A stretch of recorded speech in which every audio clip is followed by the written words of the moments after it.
हमारा शराबी बना देला, प्यार वाला बीमारी लगा देला।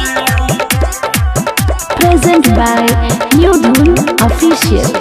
इजे हल्का हल्का सरूर हो, सब तोरे नजर के कसूर हो। क्या दर्द है तेरी आवाज में छोरे। इजे हल्का हल्का सरूर हो, सब तोरे नजर के कसूर हो। हमारा शराबी बना दे लगे, हमारा शराबी बना देला, प्यार वाला बीमारी लगा देला। इजे हल्का हल्का सरूर हो, सब तोरे नजर के कसूर हो। इजे हल्का हल्का सरूर हो, सब तोरे नजर के कसूर हो। हमारा शराबी बना दे लगे, हमारा शराबी बना देला, प्यार वाला बीमारी लगा देला। Recording by SR Studio, Ludhiana।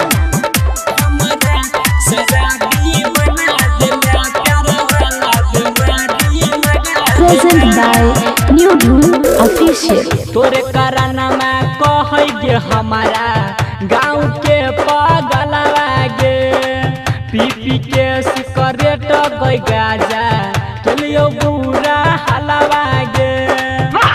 क्या दर्द है तेरी आवाज में छोरे। तोरे कराना में कहे गे हमारा गाँव के पागलवा गे, पी पी के सिगरेट गई गाजा, चलियो बुरा हलवा गे। लागे तोरा ही है अब मंजूर हो, सब तोरे नजर के कसूर हो। हमारा शराबी बना दे लगे, हमारा शराबी बना देला, प्यार वाला बीमारी लगा देला। Present by New Dhun Official। हमारा शराबी बना देला, प्यार वाला बीमारी लगा देला। कान तो के लियो गे अखिया, दुनू हमें ना लगे, तब न किया पूछो छी हमारा से जान सवाल गे। क्या दर्द है तेरी आवाज में छोरे।